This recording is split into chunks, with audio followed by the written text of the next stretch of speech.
Rashid Khalidi is a historian. He's the Edward Said Professor of Modern Arab Studies at Columbia University and joins us now from Chicago. Professor, thank you so much for your time. If you don't mind, we wanted to, with you, take a little bit of a step back and look slightly at the bigger picture rather than the details of what's happening right now. Do you agree that the Middle East will never be the same again after what is happening now, however it goes?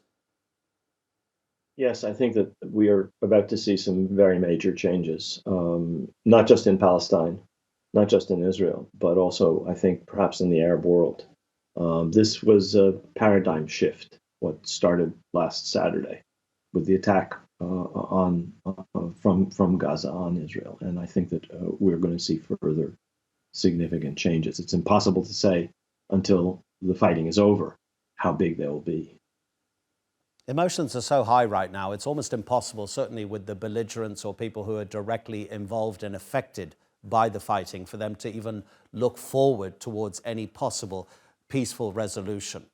But when the dust settles and there begins to be some sort of examination about how to move forward from all sides, how important is a historical context going to be before any definitive decisions can be made?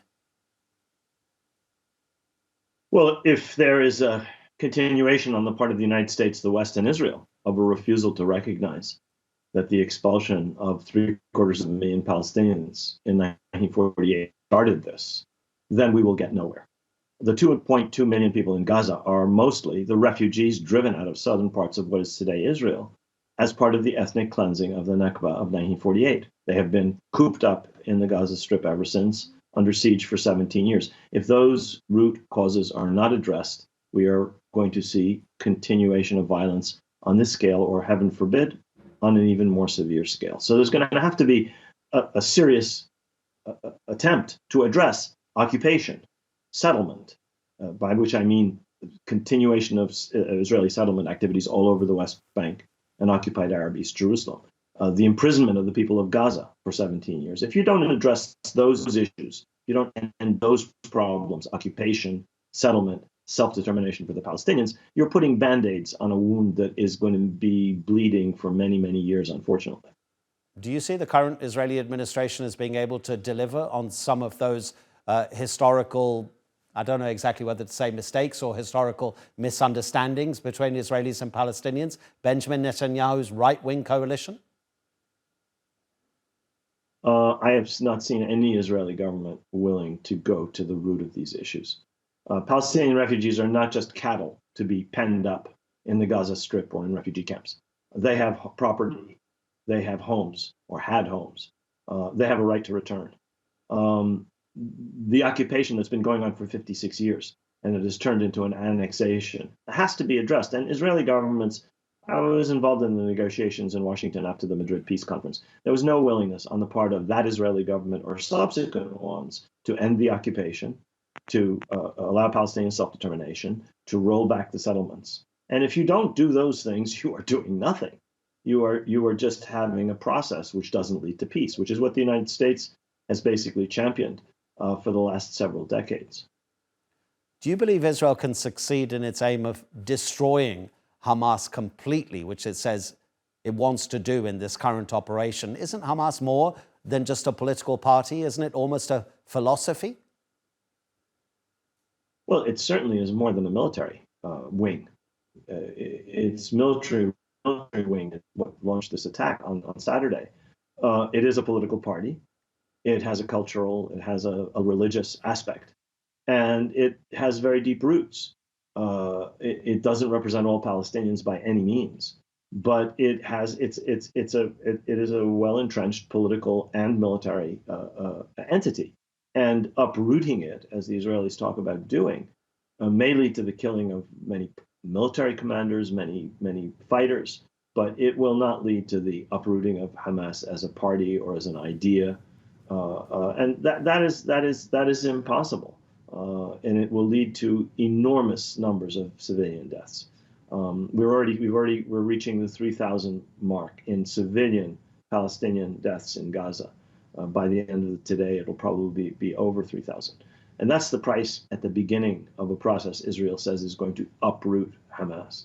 only heaven knows, only God knows where we will be in terms of civilian casualties by the time the fighting stops. And I'm sure that it will not lead to the uprooting of Hamas, certainly not as a political institution or as an idea.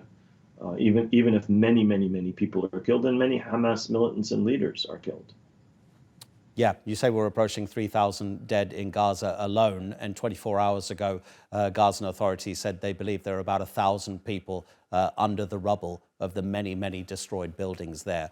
Can we just look, if you don't mind, just for a moment at the role that Egypt is playing here in terms of the humanitarian assistance that could be crossing through the Rafah border crossing and into Egypt? Why is Cairo not opening the crossing? I don't think this is entirely on the Egyptians. I think this is largely a function of Israel refusing to have a ceasefire in the areas into which this aid would have to go.